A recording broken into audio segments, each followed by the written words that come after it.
Bonsoir à toutes, bonsoir à tous et bienvenue pour cette nouvelle émission d'Il est interdit d'être vieux. Avec nous ce soir, Laurence Benaïm, Bonsoir. pardon, je commence fort, journaliste et écrivaine, qui vient nous parler de son dernier ouvrage La Sidération. Il est paru chez Stock le mois dernier. Bonsoir et Bonsoir. bienvenue sur les ondes Merci de de Radio J. m'accueillir.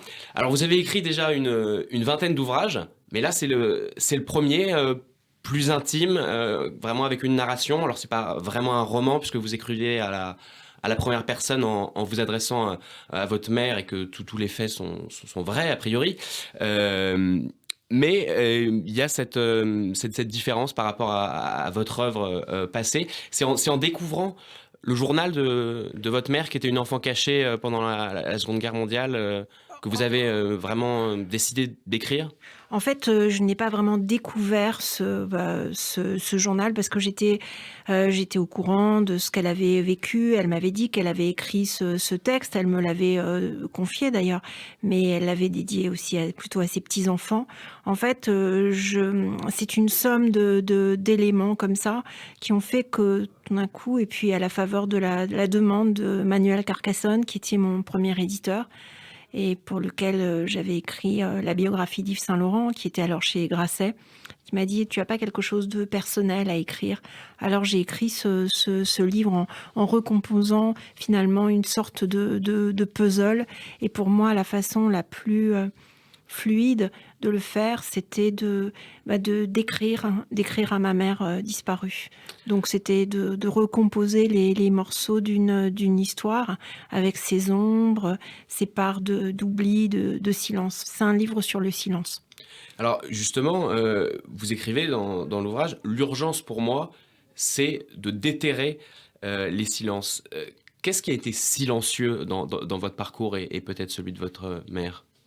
Bah, peut-être dans mon parcours, c'est le fait que je me suis toujours, pas cachée, mais je me suis toujours vue à travers les autres en écrivant sur les autres, mais c'était une forme pour moi peut-être de pudeur ou d'exercice de style auquel me menait mon travail de journaliste. Donc pour moi, il était important de raconter ce que je voyais, ce que je ressentais. Mais là, j'ai franchi, je sais Un pas, cap? c'est autre chose. Ouais, c'est un cap. C'est tout d'un coup, c'est pas pour justement tomber dans la confession, comme tous ces livres qui sortent aujourd'hui et qui sont là pour divulguer des secrets de famille, etc. Mais Non, moi, c'est pas c'était du tout pas... pathétique votre ouvrage, Non, pas non, du pas tout. du tout. J'avais pas du tout envie. C'est pas un procès. Je suis pas le procureur de ma famille. J'avais juste envie de euh, de de remettre de remettre un voilà, de remettre une histoire, de raconter une histoire, parce qu'au fond, je me suis souvent dit que je n'avais pas d'histoire, en fait, que je n'avais pas de souvenirs, que je n'avais pas d'enfance, que les plus belles enfances étaient celles des autres. Et en fait, en l'écrivant, eh bien, j'ai retrouvé l'étoffe, la matière de ces souvenirs qui s'enchassaient les uns dans les autres.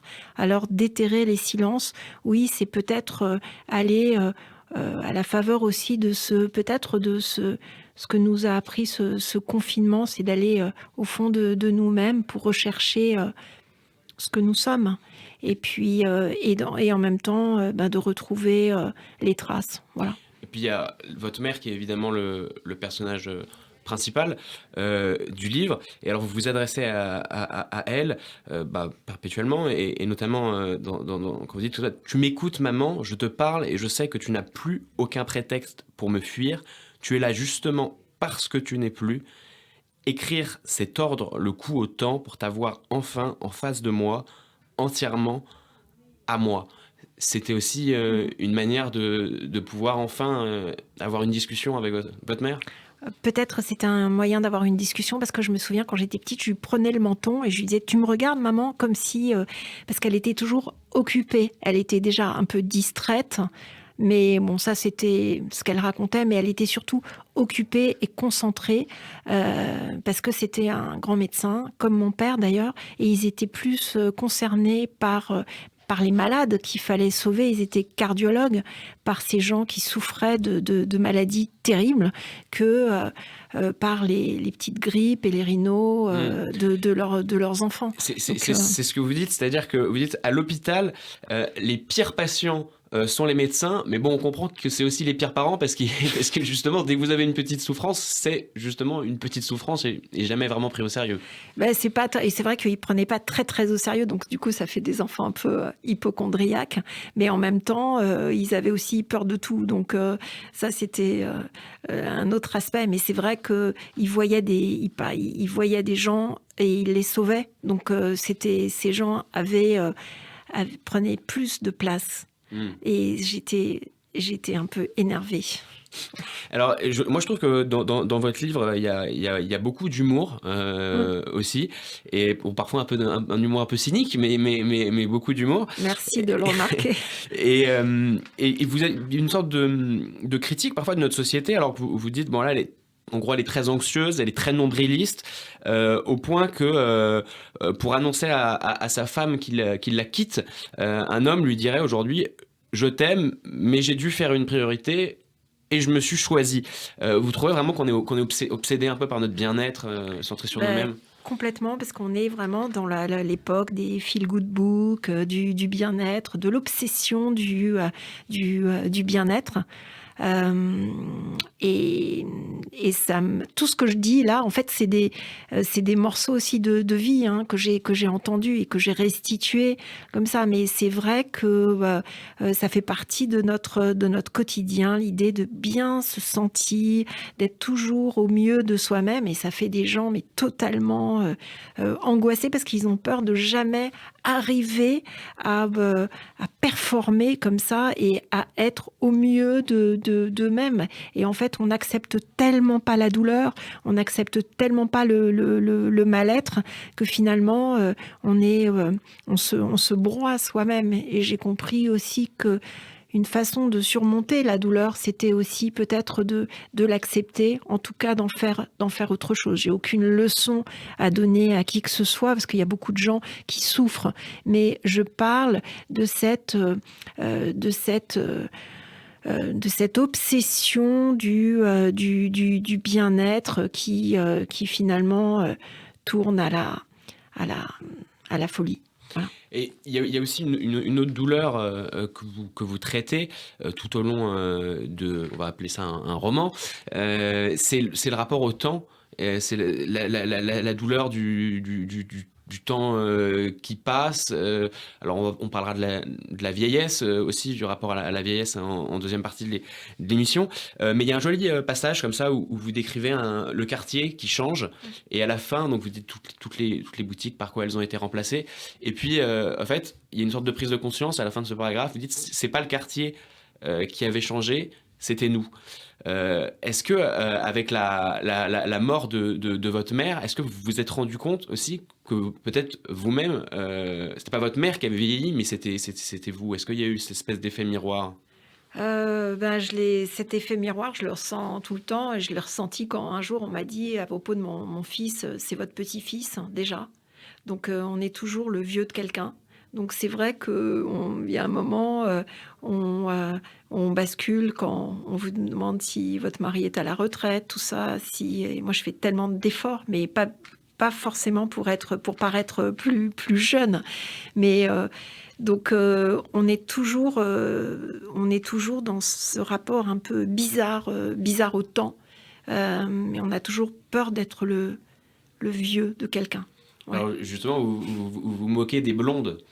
Ça, c'est dans l'ouvrage, il y a une tendance que vous avez identifiée, c'est chez les femmes juives de plus de 50 ans, elles sont toutes blondes. Ouais, elles sont toutes blondes, parce que la blondeur, c'est le botox des cheveux, quoi.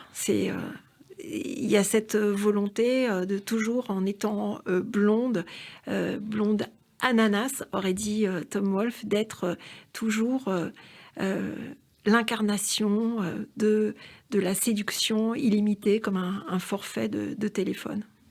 Il y a un autre thème beaucoup moins léger, mais c'est plus qu'un thème. Il enrobe vraiment tout le roman. C'est la présence de vos ancêtres qui ont une histoire qui est lourde des deux côtés. Alors peut-être surtout du côté polonais, donc du côté de votre mère, Ashkenaz, dont une bonne partie de votre famille a été en camp de concentration et n'est pas forcément revenue. Il y a une au début, quand vous décrivez vos grands-parents, donc qui arrivent en France, je crois, à la fin des années 20, au début des années 30, ils ont une espèce de foi aveugle qui vous surprend en la nation française, la République, et ils se disent, bon, quelque part, en fait, ils voient pas l'antisémitisme qui monte en France presque. Alors, je voudrais dire plusieurs choses chez d'autres, parce que quand vous prononcez le mot ancêtre, pour moi, ancêtre, c'est un mot que j'ai jamais utilisé, parce que pour moi, ancêtre, c'était Vercingétorix, c'était les cours d'histoire, c'était C'est pas tangible, quoi. les corps de chasse, c'était des gens qui avaient des maisons de campagne, qui avaient des arbres généalogiques.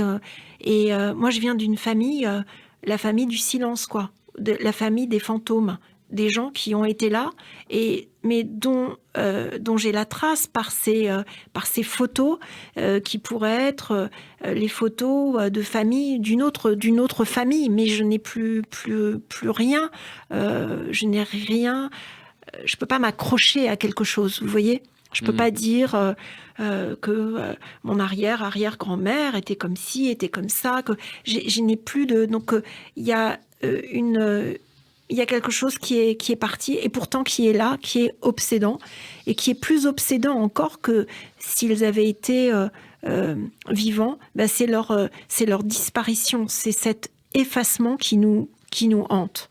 Et donc, c'est vrai que mes grands-parents, quand ils arrivent à Paris, bon, ben, ils ont déjà vécu les pogroms en Pologne. Ma grand-mère, elle me disait que petite, à Varsovie, eh bien, il lui est arrivé de se pousser parce qu'il y avait, comme elle disait, un Polac qui lui interdisait de marcher sur le trottoir. Donc, elle a connu ça. Et puis, lorsqu'ils arrivent à Paris, eh bien, c'est vrai qu'on disait « heureux comme un juif en France ». C'est vrai que Paris, la France, c'était la terre d'élection absolue, c'était le pays des Lumières, c'était le pays de la connaissance, de l'idée que par le travail et par la culture, par les artistes, eh bien, on s'élevait. Et donc, il y a une foi extraordinaire chez ces gens qui ne sont pas religieux, mais chez lesquels ma mère, qui est alors petite, va travailler, va réviser avec ses cahiers à côté sur les tables des machines à coudre, parce qu'il faut être excellent à l'école. Voilà. Et l'école de la République, eh bien, ça fait partie de cette histoire qui signifie l'honneur d'être français. Alors, j'ai parlé de vos grands-parents ashkénazes, puisque c'est ceux dont vous parlez le plus, mais vous évoquez quand même votre famille côté séfarade, vous en portez le nom d'ailleurs, et vous dites, finalement, ils ne s'aimaient pas trop entre les deux. Les séfarades sont qualifiés un peu de snob et dédaigneux, et il y a une anecdote qui résume ça, c'est après le mariage de vos parents, il y a les traditionnels you-you, et puis voilà, votre grand-mère de l'autre côté va dire, mais on n'est pas, qu'est-ce que c'est que ce cirque, est-ce qu'on est chez les sauvages ou quoi? Voilà, il y avait cette espèce de tension entre les deux, finalement. Leur point commun entre mes deux grands-mères, c'est que les deux, elles étaient habillées à la plage et qu'elles étaient assises sur des transats. Voilà. Mais à part ça, tout les opposait. La cuisine, l'une c'était le beurre, la crème fraîche, l'autre c'était l'huile. Enfin, vous voyez, la coiffure, le ton, la manière d'être avec les enfants. D'ailleurs, ma grand-mère séfarade, elle m'appelait ma blonde. Vous voyez. Et donc, je me méfie un peu Mais en fait, mais j'ai mis du temps à retrouver mes origines oranaises, dont je suis très fière, et parce que j'étais vraiment élevée par les Ashkénazes. Et c'est vrai que pour ma grand-mère, le fait que sa fille épouse un séfarade, c'était quelque chose de terrible. Ça, vous avez survécu. J'ai survécu et je suis riche de tous les sangs qui me composent. Et c'est ça la force aujourd'hui, c'est pour moi, c'est de pouvoir voilà, être une séfashkénaze. Et vous évoquez beaucoup ce rapport à la judaïté, c'est d'ailleurs assez intéressant. Et comme ça, il y a plusieurs moments dans le livre. Vous dites notamment l'enseignement du judaïsme s'est limité pour moi à cette phrase. Le danger est partout.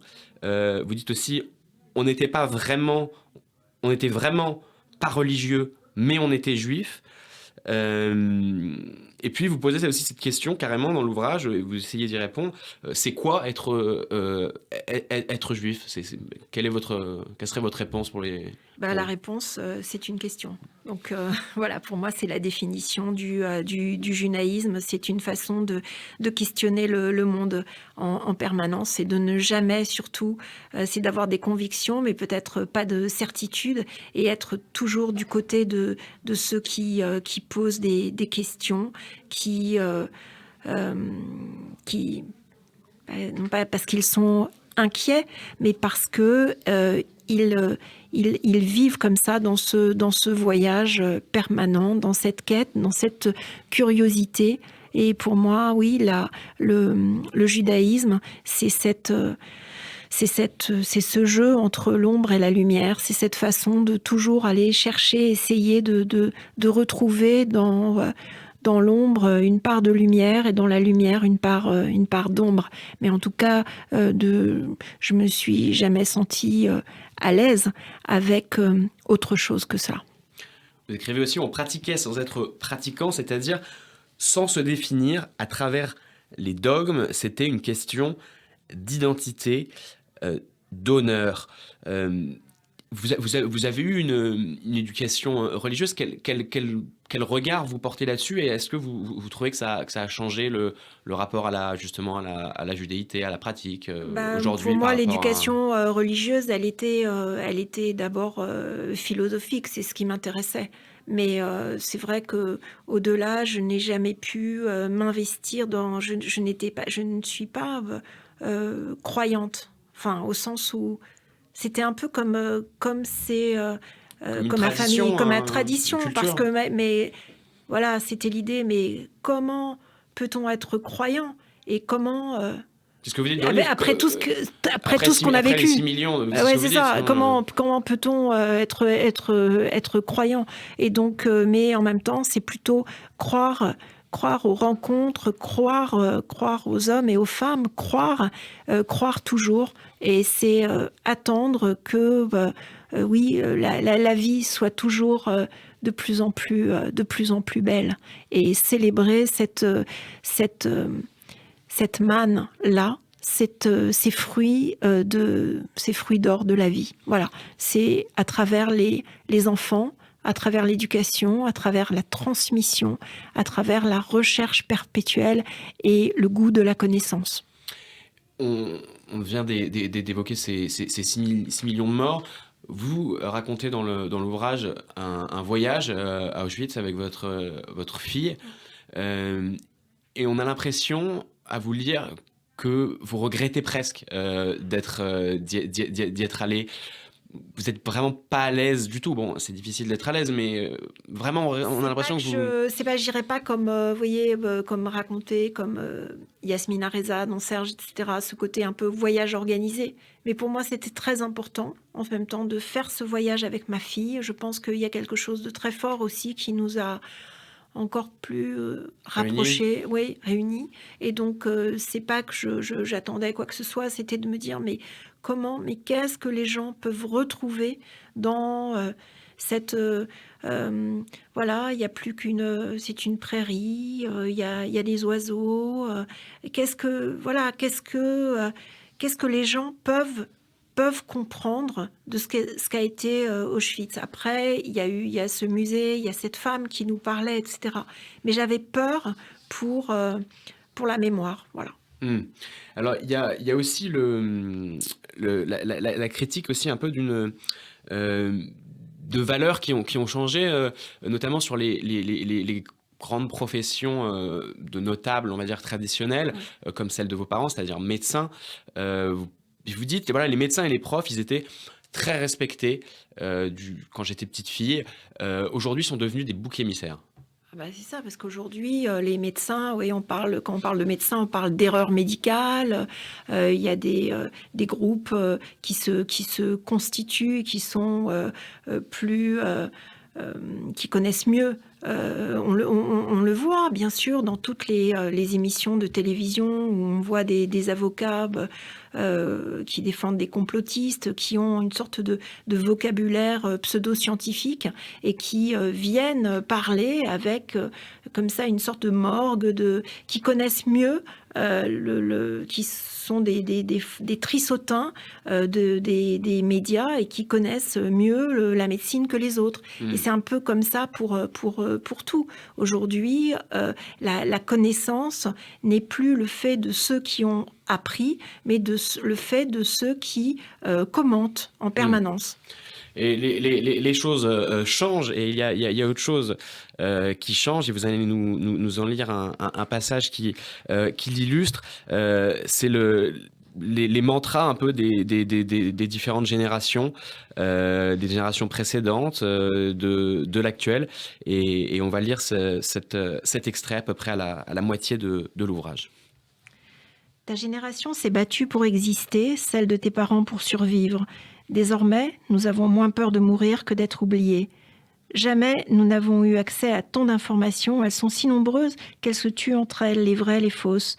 L'histoire elle-même s'efface, chaque jour le souvenir de la Shoah, dont la mémoire n'a jamais été autant étudiée, transmise, se désintègre. Les tombes profanées, les insultes, les attaques dans le métro contre des juifs comptent parmi les faits divers.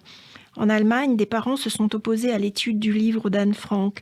La haine est brute, elle défenestre, elle tue, elle a pris de multiples visages, et d'autres combats mobilisent les troupes lancées dans la préservation de la planète et la défense du bien-être animal.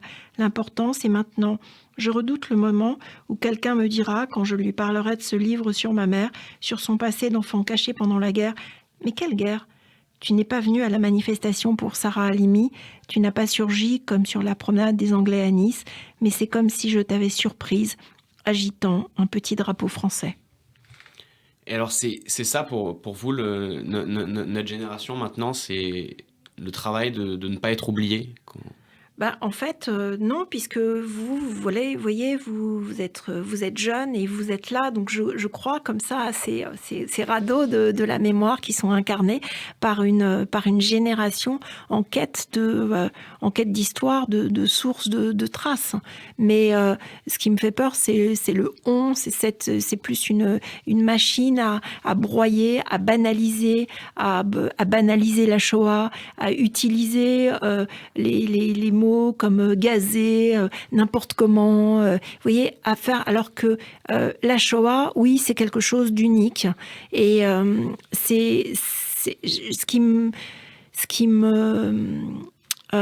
blesse, c'est d'être toujours, comme si on était maintenant dans l'idée de la justification, ou dans un monde où la posture victimiste devient une sorte de posture officielle et de toutes les formes d'activisme. Voilà.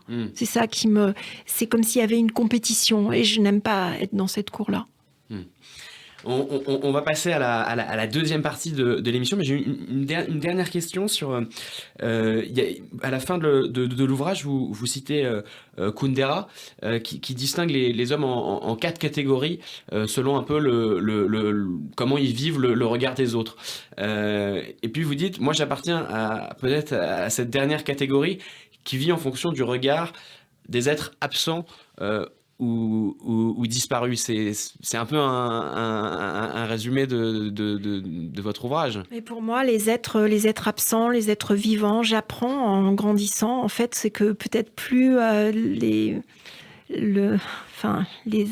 les amitiés, les gens que j'ai, enfin, tout autour de moi, peut-être se dépeuplent, se repeuplent d'une autre façon. J'apprends que les vivants et les morts cohabitent unis par l'amour qu'on leur porte. On va un peu voyager dans votre univers, votre bibliothèque musicale, cinématographique et que sais-je encore. Et nous allons commencer tout de suite avec votre chanson favorite en yiddish. Elle est l'œuvre de Joseph Rosenblatt, ça s'appelle Ma Yiddish Mom, c'est un grand classique. Alors vous comprenez les paroles, vous, parce que j'ai l'impression que à lire votre ouvrage, on a l'impression que vous maîtrisez quand même un peu le Vous savez, yiddish. ça fait partie des choses, même si je maîtrise pas, mais je comprends. Je comprends que c'est pas méchant. Non, pas avec un Non, titre pareil. Voilà. C'est la culture yiddish, Ouais. c'est une culture, on vous a transmise, ça fait sans doute pas de doute. Est-ce que vous la transmettez aussi? Parce qu'on dit beaucoup, bah voilà, c'est une culture qui a disparu avec l'Holocauste, quoi. Ben, j'essaie de la transmettre mes enfants autrement qu'à travers l'inquiétude que j'incarne. Mais c'est compliqué. C'est parce que c'est une culture qui porte en elle la trace de l'absence. Et pourtant, il y a aussi de la joie à l'intérieur. Et c'est une culture qui me pousse à me retrouver avec d'autres amis, à l'évoquer, à partager comme ça des goûts, des sentiments, des sensations. C'est quelque chose d'assez, voilà, c'est quelque chose d'assez immatériel. Et on va maintenant s'éloigner de la culture yiddish pour atterrir directement en 1980. C'est un film de François Truffaut, Le Dernier Métro, avec Gérard Depardieu et Catherine Deneuve dans les deux rôles principaux. Et ils ont fourni un dialogue mémorable qui est un de vos dialogues cultes pour ce qui est du cinéma. On va écouter tout de suite ce dialogue qui se fait sur la scène d'un théâtre. C'est une belle définition pour vous de l'amour, une joie et une souffrance. J'adore ce film, j'adore tout, j'adore sa coiffure, j'adore cet amour caché, j'adore Depardieu, j'adore tout dans ce film qui est un hommage c'est au théâtre, c'est un hommage à Renoir, à Carrosse d'Or, c'est un hommage même à un film que Truffaut avait tourné avant, qui s'appelait La Sirène du Mississippi. C'est comme s'il s'auto-citait. Et puis, j'adore cette façon comme ça de passer de l'ombre à la lumière, l'idée de la joie et de la souffrance, de cette beauté. Voilà, c'est quelque chose qui me bouleverse. Et à la fin de la joie et de la souffrance, il y a souvent l'apaisement. Et on va justement écouter la chanson qui vous apaise, une des chansons qui vous apaise. Elle est l'œuvre de Yael Naïm, qui est venue ici dans cette émission l'année dernière, et qui signe une chanson appelée Paris, qu'on écoute tout de suite. C'est vrai que pour apporter la paix, en général, Yael Naïm, c'est pas mal, ça marche. C'est pas mal, mais cette chanson, je l'adore parce que, oui, c'est Paris et pour moi, c'est Israël, c'est Tel Aviv, c'est le goût du café à Tel Aviv, c'est la lumière du matin. Voilà, c'est mes amis israéliens que je salue, mon frère qui vit là-bas. Et c'est la joie, c'est l'apaisement, mais c'est aussi le Paris que j'espère retrouver bientôt. Alors, il y a quelque chose qui est moins apaisant et j'ai choisi d'en parler dans cette partie, mais on aurait pu très bien en parler dans la première partie. C'est le rapport à la vieillesse. Alors moi, je vous ai demandé quelles sont les grandes évolutions sociétales, les événements qui vous marquent, et vous m'avez répondu, bah voilà, c'est le traitement de la vieillesse, le rapport à la vieillesse. Il y a dans le livre, c'est ce que vous dites, on est de plus en plus vieux et les jeunes aussi sont de plus en plus vieux. Voilà, vous dites exactement, les grands-parents sont trop jeunes, les jeunes sont trop vieux, les vieux durent trop longtemps. Au bout d'une vie, qui n'est plus la leur. Donc l'accroissement vraiment de la population des plus de 80 ans, le déni de vieillesse, ça c'est quelque chose qui vous frappe. Alors on va l'illustrer d'une manière peut-être un peu plus douce, pour une fois d'ailleurs, avec le chanteur Renaud, qui a abordé ce thème dans une de ses chansons, qui s'appelle Nos vieux. Alors ils vivent à petit feu, dit Renaud. Vous faites le constat d'un déni de vieillesse, notamment dans la société actuelle. Dans ce livre, je parle de ma mère et puis je parle de mon père comme si justement, parce que j'ai documenté tout son passage de chez lui à l'EHPAD, aux EHPAD. Et je raconte. Et finalement, on veut absolument, oui, maintenir en vie, mais à quel prix, quoi? Ce sont plus les médecins que de la génération de mes parents qui avaient ce rapport tellement humain avec leurs patients. C'est une médecine tellement un peu spécialisée où il faut effectivement maintenir en vie.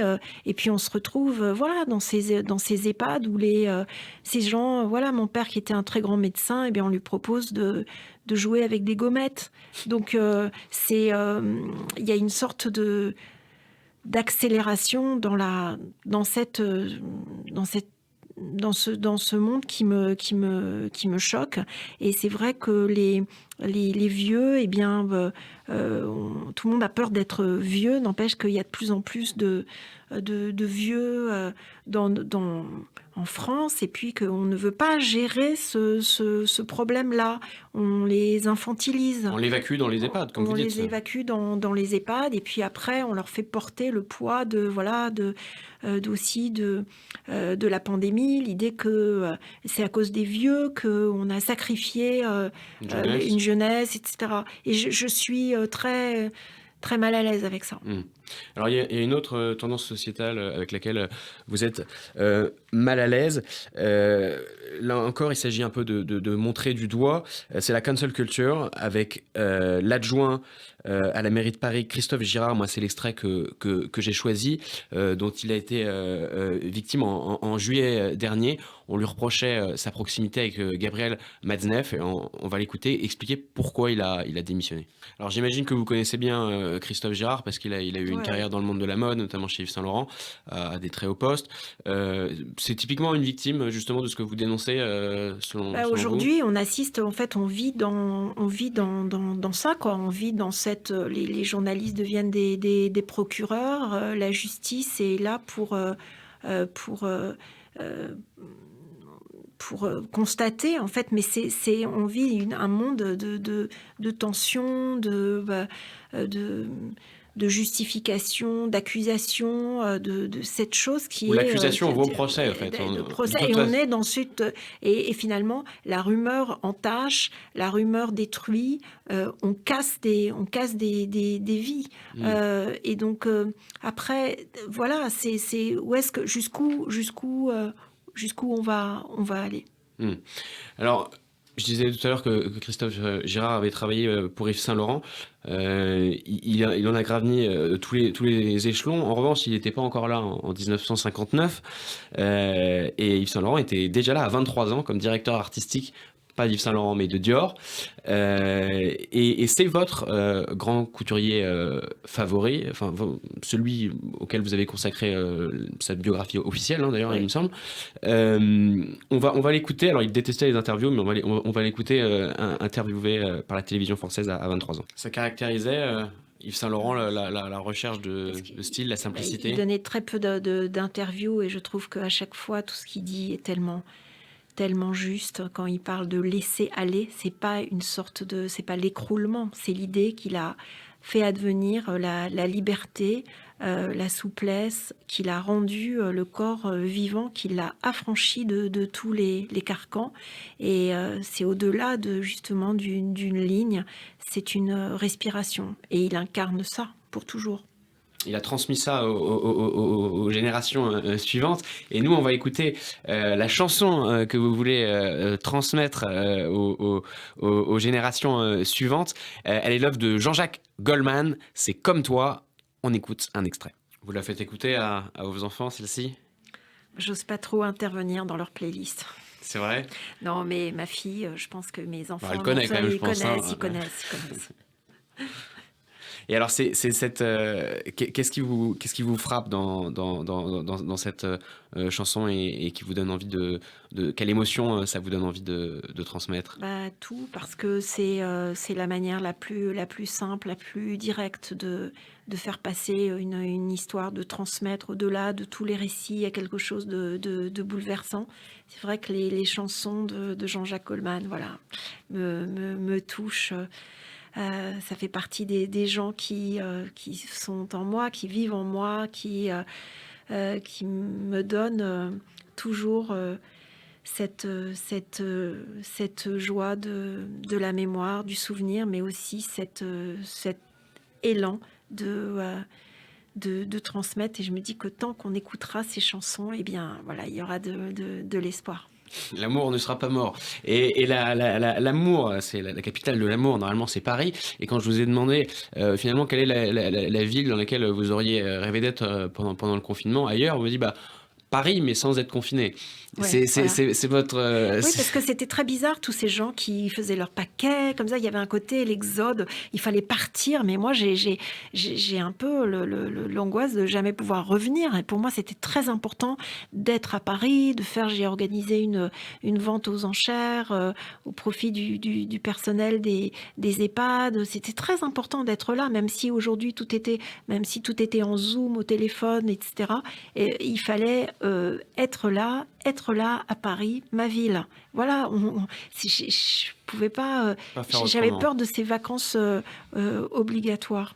Eh ben, on va écouter justement Charles Trenet, qui lui aussi est content d'être à Paris. Il y a la transmission des générations, mais ça va dans les deux sens. Et vous, les nouvelles générations, Ouais. vous ont transmis une chanson.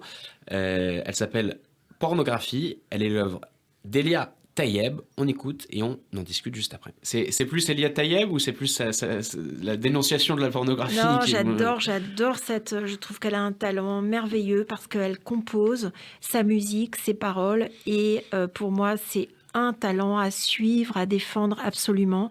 Elle a une énergie incroyable qui vient justement de plein de mondes différents, il y a un côté un peu oriental aussi. Oriental, mais mélodie, elle vient aussi, sa mère est de Bakou. Et donc, je crois vraiment en son talent et j'aimerais que le monde de demain, en tout cas celui qui sera celui des concerts, je l'espère, qu'on va retrouver celui de la danse. Voilà, c'est la première, j'ai envie de danser sur ces chansons et je l'adore.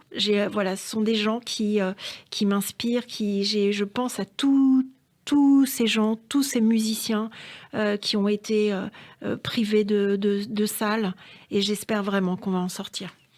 Eh ben, on va terminer sur cette note d'espoir pour la musique notamment. Merci en tout cas aux auditeurs de Radio J d'avoir suivi cette émission. Et j'allais dire merci à vous quand même, Laurence Benehin, pour ce très bel ouvrage, La sidération, qui est plein de finesse et de profondeur et d'humour aussi. Il est sorti donc le mois dernier, c'est ça, hein, c'est chez Stock. Et puis j'espère que ça aura donné envie aux auditeurs de Radio J de se plonger dans cet ouvrage ou de l'offrir. Quant à moi, je vous dis à très bientôt pour une prochaine émission sur un tout autre sujet, puisque je recevrai le politologue Sami Cohen. Il nous parlera de l'instabilité démocratique en Israël. C'est la thèse de son dernier ouvrage, Israël, une démocratie fragile, qui vient de paraître, enfin qui n'est pas encore paru d'ailleurs, chez Fayard. En attendant, nous, ne soyons pas fragiles, soyons des hommes même quand il n'y a plus d'hommes, pour paraphraser le rabbin Shammai que vous citez en conclusion de votre ouvrage. D'ici là, passez une excellente soirée. Shavuot Tov, à très bientôt. Merci.